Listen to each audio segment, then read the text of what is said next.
విలువైన రైతులకు బలాన్ని ఇవ్వాలని చెప్పేసి కోరుతా ఉన్నాం. బొమ్మరాజపేట రైతుల నుంచి మంచి నమ్మకాన్ని ఇవ్వాలి రైతులకు, మేము ఉన్నామనేది అని చెప్పేసి ఇక్కడ చెప్తా ఉన్నాం. సార్, మీరు ఎలక్షన్ టైంలో కూడా మాకు భరోసా ఇచ్చారు, అప్పుడు ఆగినాయి, మరి ఇప్పుడు ఆగుతలేవు. Okay, thank you sir. అందరికీ నమస్కారం. ఈరోజు బొమ్మరాజపేట పొలాలను గత 60-70 సంవత్సరాల సంధి కూడా వాళ్ళు పట్టాతోటి వ్యవసాయం చేసుకునే రైతులను ఇప్పుడు ఒక దొంగలు పడ్డట్టు పడి ఆ ల్యాండ్ అంతా కూడా 1049 ఎకరాలు ఏదో పాత పేరు చెప్పి దోసుకుందామని ఈ గవర్నమెంట్ వస్తున్నందుకు దీనికి అందరినీ కూడా రైతులను కాపాడే బాధ్యత మా మీద ఉన్నది. తప్పకుండా రైతుల వెంబడి మేము ఉంటాం. మా కేసీఆర్ ఉంటాడు, మా కేటీఆర్ ఉంటాడు.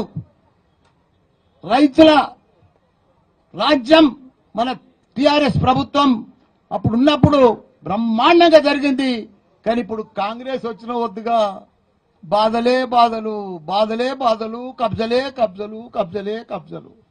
దీనికి ఈ రైతులను భరోసా నింపేందుకు, కాపాడేందుకు మన ఆపద్ బాంధవుడు, మన టైగర్, మన ఆర్ఏ ప్రవీణ్ గారు, పెద్దలు గౌరవనీయులు, అదే మాదిరిగా మన లక్ష్మారెడ్డి అన్న గారు, మన వైస్ చైర్మన్ మన మధుకర్ గారు, అనిత గారు, మన ముడిచింతలపల్లి చైర్మన్ మన రవి గారు, మన అనిత, మన ఎల్లుబాయ్ అమ్మ గారు, మన మేయర్ కావ్య గారు, చైర్మన్ ప్రణీత గారు, కొండల్ గారు, మిగతా టిఆర్ఎస్ నాయకులు, పెద్దలు, చైర్మన్లు, కౌన్సిలర్లు, సర్పంచ్లు, స్థానిక నాయకులందరికీ కూడా, పత్రికా మిత్రులకు కూడా పేరు పేరున నమస్కారం.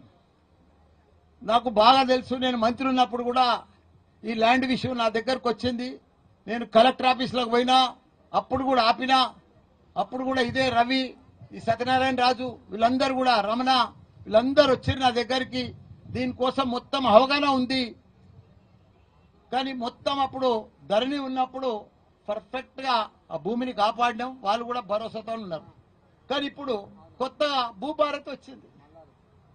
భూభారత్ అంతేంది, కొత్తగా కాంగ్రెస్ వచ్చిందంటేనే కబ్జా, కాంగ్రెస్ వచ్చిందంటేనే బస్ దోపిడీ. ఎక్కడ చూడు నువ్వు తెలంగాణ రాష్ట్రం అంతా కూడా వాళ్ళకు రైతులకు న్యాయం చేస్తామని గవర్నమెంట్ వచ్చింది. అంతటా న్యాయమే, ప్రతి జాగలో ఎగ్గొట్టేదే రైతులను. వాళ్ళు కాంగ్రెస్ అంటేనే కాంగ్రెస్ ఎగ్గొట్టేది. మీరు ఎక్కడైనా చూడండి. ఇప్పుడు మన రంగారెడ్డి జిల్లా, మేడ్చల్ జిల్లాల 1 కోటి ఎకరాల చిల్లర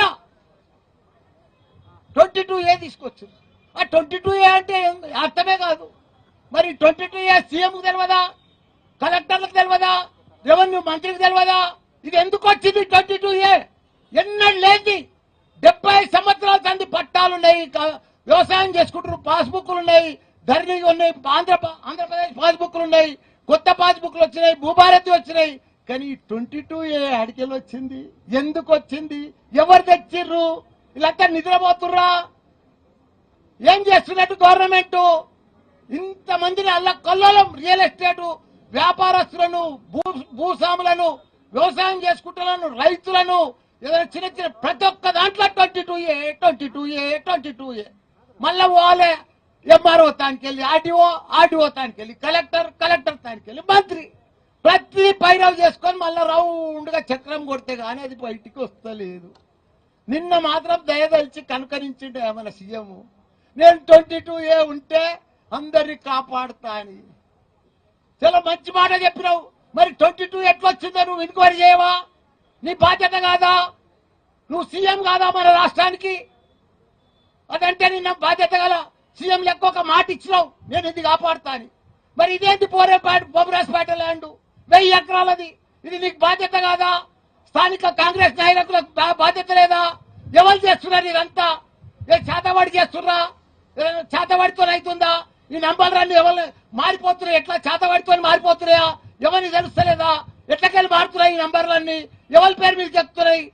ఐటీసీ కంపెనీది 50 ఎకరాలు మాయమైపోయింది. మరి చేతవాడి మాయం చేసిరా? ఎట్లా మాయం చేసిరు ఈ భూమి? ఎవరి పేరు మీద పోయింది, ఎవరికి ఎక్కుతున్నది, ఎందుకు ఎక్కుతున్నది, ఎందుకు చేస్తున్నారు? 50 ఈయనది పాస్బుక్ 1975లో ఉంది. 50,000 అయిపోయింది పాస్బుక్ వచ్చి, ప్రొసీడింగ్ వచ్చి. అప్పటి సంది వ్యవసాయం చేసుకుంటున్నాడు.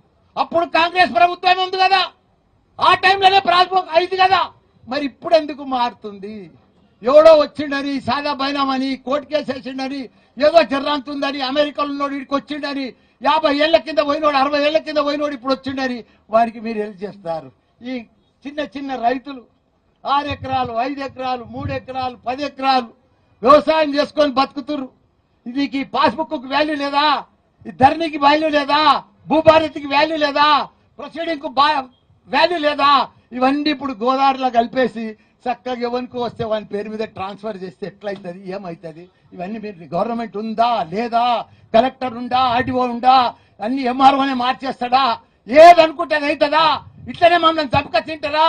ఇదే నా ప్రభుత్వం, ఇదే నా సీఎం, ఇదే నా మంత్రులు, ఇదే నా లెక్క? ఎవరు లేరా?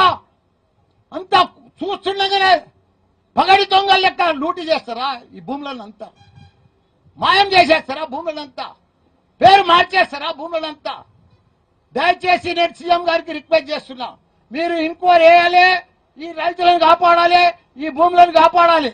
ఎందుకంటే మీరు కాపాడుతా అని చెప్తున్నారు, మీరు మాట ఇస్తున్నారు, కానీ కింద ఏం జరుగుతుందో మీకు కూడా తెలుసు. మీరు డైరెక్ట్ గా దిగి ఇమీడియట్ గా బొమ్మరాజ్పేట రైతులను కాపాడాలి. స్థానిక నాయకులు కూడా రేపు ఓట్లు అడుగుతున్నారు, మేము ఎలక్షన్లు నిలబడతామంటున్నారు. మీకు బాధ్యత లేదా? ఈ రైతుల అన్యాయం అవుతుంటే మీరు రారా? వాళ్ళని పరామర్శించరా? వాళ్ళని కాపాడరా? మీ గవర్నమెంట్ ఉన్నప్పుడు మీ సీఎంలు, మీ మంత్రిత్వానికి దొరకపోరా రైతులను? ఇది అవుతుందని.